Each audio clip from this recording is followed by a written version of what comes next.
ஃபைனலா பைக் நம்ம கையில வந்துருச்சு. இப்ப நம்ம கோயிலுக்கு போறோம். கோயிலுக்கு போயிட்டு பிரேயர் பண்ணிட்டு, அதுக்கப்புறம் வீட்டுக்கு கிளம்புறோம். எப்பவுமே கண்ணாடி சரி பண்ணணும். இன்னைக்கு கொஞ்சம் சந்தோஷமும், பதட்டமும் இருந்தனால அத மறந்தாச்சு. கரெக்ட்டா வச்சா தான் பின்னாடி வரவங்க கரெக்ட்டா தெரிவாங்க. டிராஃபிக் கொஞ்சம் அதிகமா தான் இருக்கு. பைக்கு ஸ்பீடா ஓட்டக்கூடாது. ஸ்லோவா தான் ஓட்டணும் அப்படின்னு கம்பெனில சொன்னாங்க. ஃபர்ஸ்ட் சர்வீஸ் வரைக்கும் நம்ம ஸ்லோவா தான் ஓட்ட வேண்டியது இருக்கு. ஸ்பீடா ஓட்டக்கூடாது. இருந்தாலும் 100க்குள்ளாடி ஓட்டுறதுக்கு ட்ரை பண்ணலாம்.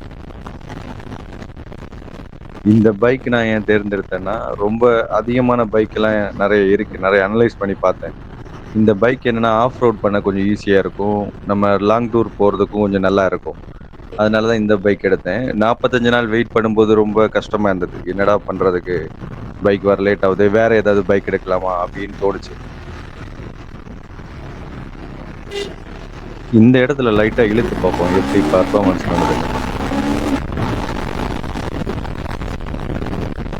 நெனச்சதோட நல்லா தான் இருக்கு வண்டி. ஓகே தான். ரைட் பண்றதுக்கு இது கொஞ்சம் நல்லா இருக்கும். ஸ்பீடா ஓட்டுறது மட்டும் இல்ல. நம்ம லாங் ரைட் பண்ணணும், ஆஃப் ரோட் பண்ணணும். அதுக்கு எல்லாமே இந்த பைக் கொஞ்சம் சூட் ஆகுதுனால தான் இதுக்காக வெயிட் பண்ணி எடுத்தேன். வேற பைக் நெறைய பைக்கெல்லாம் ஆப்ஷன் இருந்தது. பட் இத எடுத்த காரணம் ஆஃப் ரோடுக்கு தான். அதாவது நம்ம டிராவல் நெறைய பண்ணுவோம். நெறைய இடங்களுக்கு போவோம். அந்த இடங்கள்ல எல்லாமே ரோட்ல ஓட்டுற மாதிரி இருக்காது. கொஞ்சம் அவுட்டர்லயும் வர வேண்டியது இருக்கும். அந்த நேரத்துல நமக்கு அந்த பைக் நமக்கு கை குடுக்கணும். அதுக்காக தான் இந்த பைக்க நான் தேர்ந்தெடுத்தேன். கொஞ்சம் வெயிட் பண்ணும்போது கொஞ்சம் கஷ்டமா தான் இருந்தது. அது அந்த நேரத்துல நெறைய ஆப்ஷன்லாம் வந்தது. என்ன பண்ண? வேற பைக் எடுத்துடலாமா? வேற இத பார்க்கலாமா? அப்படின்னு தோணுச்சு. நம்ம பண்றது கரெக்ட் தானா? வெயிட் பண்ணதுக்கு இது ஒர்த்தான பைக்கா இருக்குமா? அப்படின்னு தோணுச்சு. ஆனா ஓகே தான். ஓட்டுன பிறகு வெயிட் பண்ணது ஒர்த் தான் அப்படின்னு ஒரு ஃபீல் குடுக்குது. ஏன்னா சின்ன குண்டு, குழி இதெல்லாம் தெரிய மாட்டேங்குது.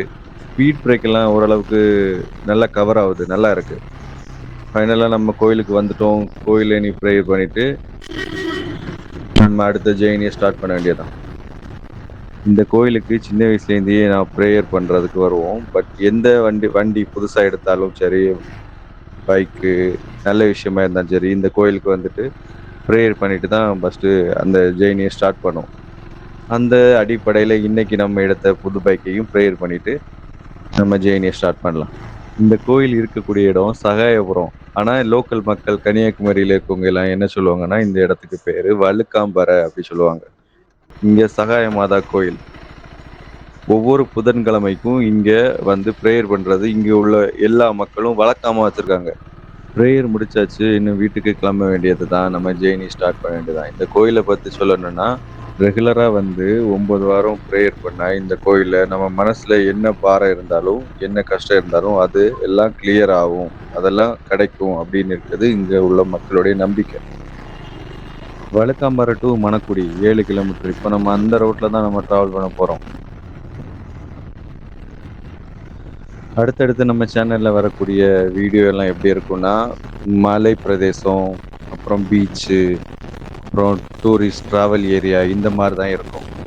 நான் ஒரு சின்ன எக்ஸாம்பிள் சொல்றேன். எப்படின்னா, இப்ப நம்ம பார்க்குறோம். ஒரு இடத்துக்கு பார்க்குறோம்னா, அந்த இடத்துல எல்லாரும் சரி ஜஸ்ட் பார்த்துட்டு போவோம். அந்த இடத்துல போய் எக்ஸ்ப்ளோர் பண்றது தான் நம்மளுடைய வேலை. இந்த மாரி தான் நான் நெறைய விஷயங்கள் பண்ணலாம் அப்படின்னு நெனச்சுட்டு இருக்கேன். அது கொஞ்சம் பார்க்க பார்க்க உங்களுக்கே புரியும். என்னுடைய ஃபீல்ட்ல நீங்க இந்த உலகத்த பார்ப்பீங்க. ட்ரெயின் வரப்போகுது. அதனால எல்லா வண்டியும் வெயிட் பண்ணிட்டு இருக்கு. நம்மளும் வெயிட் பண்ணி போவோம். இதுக்கு இடையில இனி ஒரு பாதை இருக்கு. ட்ரெயினுக்கு சப்வே மாரி கீழ இருக்கு. அது வழியா போணும். ஆனா 2 கிலோமீட்டர் சுத்தி போணும். சுத்தி போற டைம்ல ட்ரெயின் வந்துரும். வெயிட் பண்ணி பார்த்துட்டு போலாம்.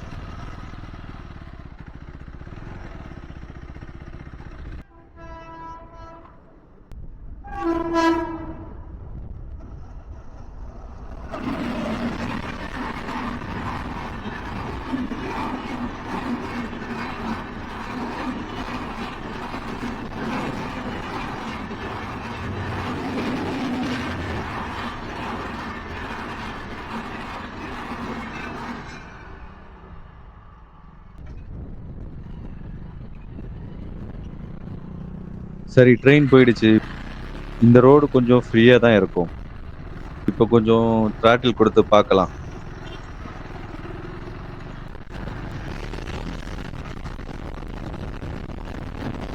ஆனா நம்பர் பிளேட் எதுவும் வரல.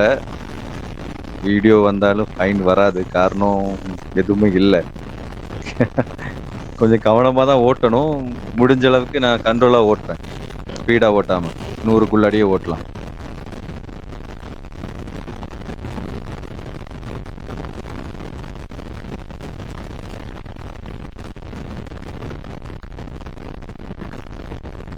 நம்ம ஊர் வந்தாச்சு. இன்னும் கொஞ்சம் நம்ம ஸ்லோவா தான் போணும். அதுதான் நல்லது.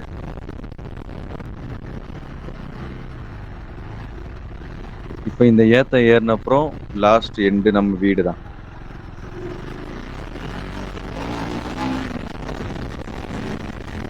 இது என்னுடைய ஃபர்ஸ்ட் ரைடு வீடியோனால எடிட்டிங் எல்லாம் கொஞ்சம் முன்ன பின்ன தான் இருக்கும். கொஞ்சம் அட்ஜஸ்ட் பண்ணிக்கோங்க. அடுத்தடுத்த வீடியோல நான் என்னை இம்ப்ரூவ்மென்ட் பண்ணி இன்னும் கொஞ்சம் பெஸ்ட்டா தர்றதுக்கு நான் ட்ரை பண்றேன். சரி மக்களே, வீடியோ எண்டுக்கு வந்துட்டோம். அடுத்தது ஒரு சுவாரஸ்யமான வீடியோ மூலமா நான் உங்கள சந்திக்கிறேன். பாய்.